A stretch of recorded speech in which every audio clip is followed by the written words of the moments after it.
Hey guys, what is up? It is me, Pagey, here once again with another video on The Flash Season 9, but I guess, really, The Flash as a whole. So last week, roughly, about last week, I think it was about a week ago, roughly, we went over the first part, I guess, of an interview with Gustin conducted by TV Line, where he talked about, like the upcoming finale for the show, like the Cobalt Blue storyline, without referring to it really as that, because that is still yet to be officially confirmed, so I guess he didn't want to officially spoil it. With Grant also talking about just the overall ending for the show and the lead up to it and everything like that. But we knew there was going to be a second part coming out, coming our way. We weren't too sure exactly what it was going to entail, but we knew there was something else coming our way. And today is the day where we go over all of that. So in this portion of the interview between Grant and TV Line, we had Grant actually answering fan-submitted questions about the show as a whole and the final season that was submitted via, I think it was Twitter. So out of the gate, you would assume they probably aren't the best questions due to that, which, give Twitter some credit. There's some absolute idiots over there, but he had some good stuff, and most of the questions here are pretty fine. But I guess you can make your own assumptions up, or, you can judge them when we go over them throughout the rest of this video. But yeah, throughout the video, be sure to let me know in the comment section down below your various thoughts on all this stuff, your reactions to what Grant has to say, and if you disagree, or, what do you want to put down there in the comments, and also maybe just leave your favorite moment of The Flash that involves Grant. Let me know. And let me know all that stuff in the comments. And of course, you're going to enjoy the video, want to show support, everything like that, want to drop a like on the video. It takes 2 seconds. So the first thing that Grant was asked was that if he had actually taken anything from set. And his answer was simply the Flash ring. Now, apparently he just put it in his pocket and no one really cared. Now, I'm not really shocked by this. This is what I thought he would have taken, because the suits, like the Flash suits and stuff, all go to the archives, whether it's one from season 4, one from season 5, or the current one he's wearing when the show ends. They all go to the Warner Brothers archives. I mean, if you go on the Warner Brothers tour at the moment, I think it has it has like what he wore in season 6 and 7, I think. So it's like the suit he has now, but without the golden boots. I think that's the suit that's currently on the Warner Brothers tour. So probably in the next couple of months, I'll probably replace it with the one with the golden boots. But they would have a few of those Flash rings sitting around, like ones that are more practical and ones that are more detailed and stuff. So yeah, I think it would have been fine for him to take one just as a keepsake, because there was multiple of them. So yeah, I don't think he would have gotten any trouble from that. But if he tried to snag a suit, I think he might have got the Warner Brothers people on his ass. Now, the next question is whether Grant was actually interested in going blonde for the show, and you can just see what Grant had to say.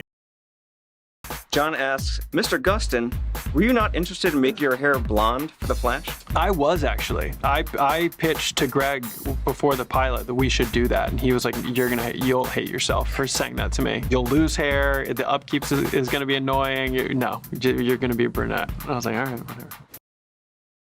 So yeah, I agree with him in regards, I agree with what Greg Berlanti had to tell Grant. The upkeep with that would have been torturous. Bleaching his hair and all that constantly. I mean, he would have killed his hair by this point. You talk to actors or you listen to interviews where they had to bleach their hair, year on in, or year by year by year, or whatever it might be. It kills your hair. It just kills it. So, I mean, it would have been fine for one movie probably, but not a multi-season show. So Greg Berlanti, I think, did the right thing by Grant and didn't throw him under the bus, or at least throw his hair under the bus, because he would have regretted it after probably one season, but maybe 2 at the most. Now, this is a question I actually saw a lot on Twitter. I think when they put the questions out there, or put them asking for the questions, and that was, what was Grant's favorite crossover? And this is what he had to say. Juan wants to know, what was your favorite crossover to film? Either the Elseworlds, where we switched bodies, Steven and I, or we didn't switch bodies. I'm sure Steven wouldn't say that. Psyches, yeah, because he had to wear my suit. Yeah. Yeah, nice outfit.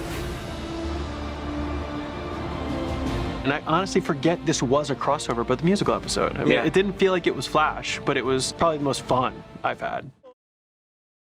So Elseworlds or the musical crossover, because people would probably say they're two of the weaker crossovers, maybe. I'm not sure, it depends who you are. I've seen a lot of people saying that they don't really like those two crossovers, but I can understand from an actor's perspective, especially if you're Grant, you're the Flash, that those two would be the most fun, because as he explains, it was the body swap. He got to be Green Arrow for multiple episodes, and also Elseworlds does some fun stuff in regards to where they get to go. They got to go to a different city to film. They went to Chicago to film some of Elseworlds. That's never happened before for the Arrowverse stuff. So like that would have been fun. And the musical crossover is a pretty obvious one. Grant's like a musical dude, and you get to do a thing as Barry Allen as the Flash, but a musical. It's pretty crazy. So I can understand where he's come from, you know, in regards to that. But speaking of the musical crossover, when asked about whether he would have wanted to do another one, he said no, because it was already done in that universe. They'd already done the musical crossover, like you're beating a dead horse if you do it twice, and they sort of set it up in the perfect way, which it made sort of sense with the Music Meister. So yeah, but he is keen to do another musical project outside of the Arrowverse, whatever that might be, and I don't think it's going to shock anyone too much if, you know, in 3 months, 6 months, a year from now, Grant is cast in like a Broadway play or something like that, or Broadway musical or something like that. Wouldn't shock anyone, because I think that's what he wants to do. But that's for us to wait and find out, I guess. Now, Grant was asked about the last time filming with Candice Patton, who of course plays Iris, and his description of that last day of filming was completely redacted from the interview and like bleeped over due to spoilers.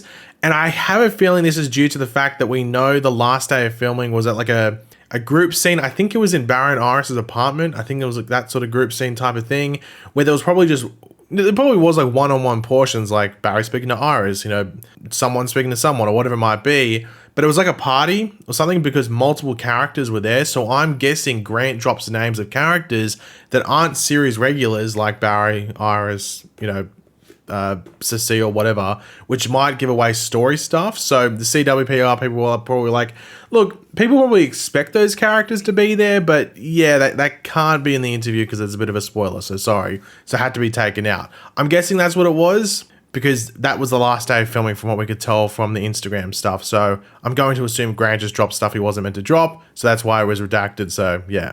But one of the funnier questions, I guess, in this interview was Barry, or Grant said that if Barry didn't get with Iris, who would he get with? And this is what he said. Ryan asks, if Barry wasn't with Iris, who would he have ended up with, and why is your answer Leonard Snart? It's funny because Leonard Snart didn't pop into my head, but who did pop into my head was Cisco. I think that like Barry loves Cisco unlike anybody else. So if there's anybody else he was going to settle down with, it probably would have been Cisco. So yeah, Cisco would have been the person he would have settled down with, apparently, and the Barry and Cisco bromance was a bit of a goated one. So why not go to the next stage, test it out, see what it feels like. Why don't I say that way? But you know what I mean. Just see how it goes. It might have worked, it might not have, who knows. But the final question that was asked was about whether Grant is happy where the show leaves Barry, and this is where Grant actually brings up a long-running theory, which you can hear right now.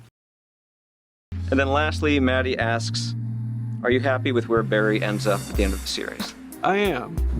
When I thought about it ending, there was a theory out there that Barry would sacrifice himself to keep the Speed Force alive and become the lightning bolt that inevitably struck him and create this full circle moment. Okay.